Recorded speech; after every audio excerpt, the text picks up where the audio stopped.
მივესალმები ჩვენს მაყურებელს, გიერთდებით საოცარი გარემოდან.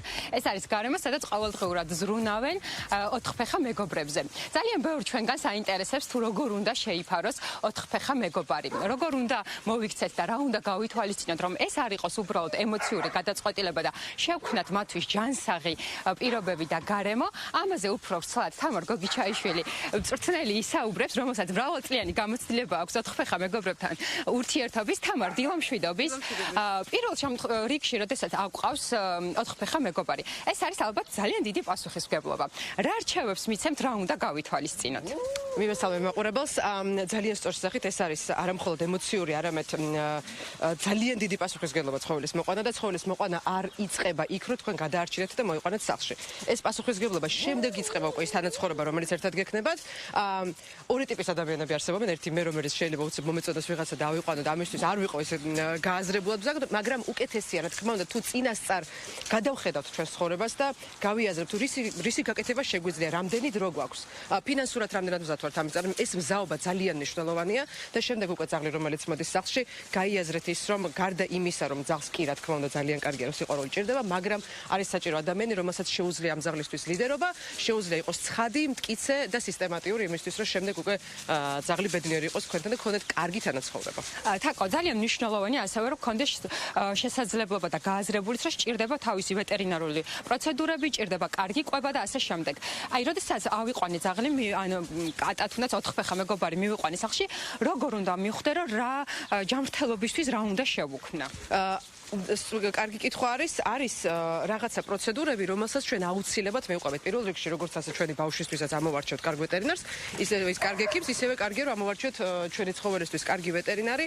ვესაუბროთ მას, დაუსვათ სწორი კითხვები, თუ რა არის ამ ძაღლის საჭირო, რა იქნება მაგალითად ამისთვის კარგი კვება. კარგი კვება ზოგადად ცოტა ისეთი გაგება, ახლა სხვადასხვა ძაღლებს უხდებათ სხვადასხვა საჭმელი. ამიტომ მაგას უკვე თქვენ თვითონ მიხვდებით, თუ როგორ მოინერებს თქვენი ცხოველი თქვენ კვებას და რაც შეეხება უკვე იმ მნიშვნელოვანეს პროცედურებს უკვე რაც არის აცრები და ის გეგმიური რაღაცები რასაც ჩვენ ვაკეთებთ ეს აუცილებლად უნდა გითხრათ ვეტერინარმა და ამას უნდა მიყვეთ იმისთვის რომ თქვენი ძაღლი შემდგომში უკვე ქუჩაში როდესაც გადის იყოს ჯანმრთელი და დაცული იმ დაავადებებისგან რომელიც გარეთ გვხვდება. თაკო, იცი რა მაყურებელს აინტერესებს ალბათ როდესაც მოვიყვანე უცხო გარემოშია დაახლოებით რა დრო სჭირდება ადაპტაციისთვის რომ შემეჩვიოს მეც ჩემს ახალ გარემოს და თვითონ თავი უკვე კომფორტულად იგრძნოს?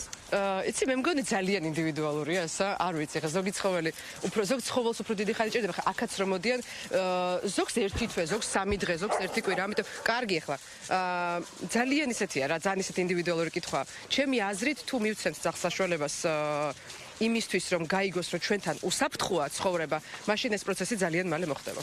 აი მთავარია იგრძნოს თავი უკვე შინაურულად ისეთ კარგ გარემოში მშვიდად უსაფრთხოდ და მე უკვე ადვილად გვეჩვევა.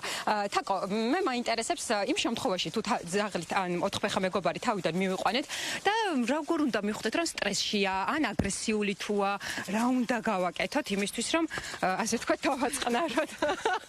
რადგან ჩვენ ვსაუბრობთ რადგან ჩვენ ვსაუბრობთ ცხოველებზე რომლებიც აყვავს და არა მაგათი ძაღლები რომელსაც ჩვენ რაღაც ჯიშიან ძაღლს ყიდულობთ, ხო? მან გენეტიკური ფონი და რაღაცების ისე მიხვედრა ცოტა რთულია.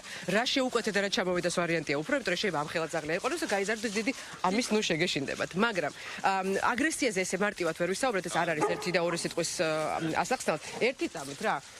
მაგრამ ის თუნდაც რომ იგრძნოთ რომ რაღაცა სტრესი, რაც უფრო მეტ საშუალებას მისცემთ ცხოველს რომ თვითონ გაერკვიოს რა ხდება და რაც უფრო მალე აგრძნობინებთ იმას რომ თქვენ ხართ ის ადამიანი, ვისთანაც არის უსაფრთხო და ამას ხას უსმევ. უსაფრთხოება ცხოველისთვის არის ყველაზე მნიშვნელოვანი. მით უფრო მალე მოიხსნება ეს სტრესი, მოვა თქვენთან დაждდება და იწყოს რა ახლა მე და შენ უკვე თანაცხოვრება. მოდი დავიწყოთ თანაცხოვრება. თაკო, ალბათ ასე მგონია რომ ძალიან მნიშვნელოვანი არის ძაღლისთვის გასეირნების ეტაპი. ამაზე ხშირად ვსაუბრობთ ხოლმე რომ უნდა კონდეს ეს მოწესრიგებული. აი ამ შემთხვევაში როგორ არის რეკომენდირებული რომ მოვიყვანე ძაღლი და როგორ ვასეირნო? გასეირნება არის ერთ-ერთი ყველაზე მნიშვნელოვანი თქვენი ცხოველისთვის.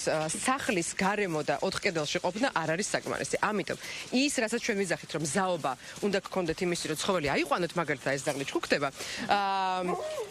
ეს გასეირნების პროცესი უნდა ჩართოთ მაგაში, იმიტომ რომ ამას სჭირდება დრო და ეს არის უმნიშვნელოვანესი. ის არის, რასაც თქვენ აყალიბებთ მე იმ ურთიერთობას, ძალიან კარგ ურთიერთობას, რომ თქვენ გადიხართ გარემოში და თქვენ ձახს რომ აქ ჩემთან ერთად უსაფრთხოა და მოდი ახლა ერთად ვისიამოვნოთ ამ ულამაზეს სამყაროთი. ამიტომ ესეც ჩართეთ და რაც უფრო მალე დაიწყებთ, ოღონდ აცრების მორჩენისთანავე, რა თქმა უნდა, უმნიშვნელოვანესი, გარეთ გასვლას მით უკეთესია თქვენთვის, სახლში არ დაგხვდებათ სურპრიზები და არ იქნება მე რაღაცებში ჩადგმები და ასე შემდეგ. აი, წეღან თქვით, რომ ეს ძაღლი ჩუქდებაო.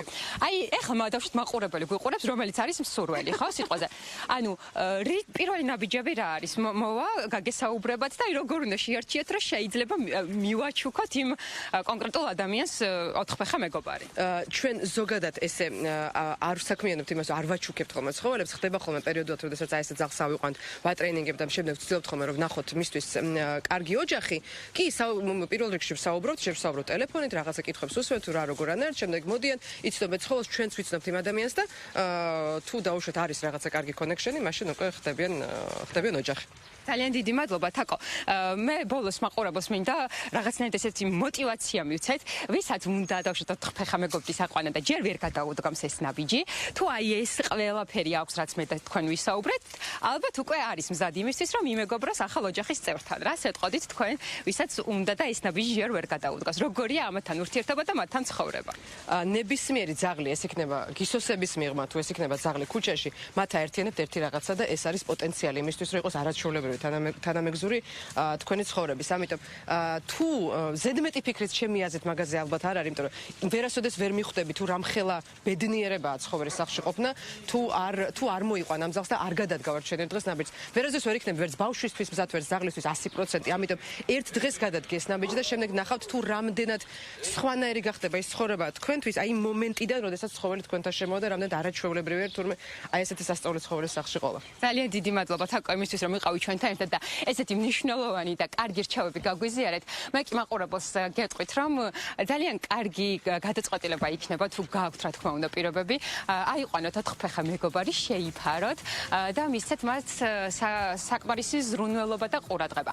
არ დაგავიწყოთ, რომ აუცილებელია შექმნათ პირობა, რომ ბედნიერი იყოთ არა მხოლოდ თქვენ, არამედ თქვენი ოთხფეხა მეგობარის. ასე რომ ჩვენ დაგემშვიდობებით ბედნიერ და პოზიტიურ დღეს გისურვებთ. ლიკუნა, მთავარია შენ არ წამოხვიდე მაქედან ერთ-ერთი შინაური ცხოველით, იმიტომ რომ ის ერთ-ერთი ფუთქუშა ძაღლი ძალიან გახტება და მე მგონი ძალიან შეუყვარდება. წამოიყვანე, მოგვიყვანე ჩვენთან ტელევიზიაში. ვეცდები, სიამოვნებით წამოგიყვანთ. დიდი მადლობა ლიკუნა ჩართვისთვის.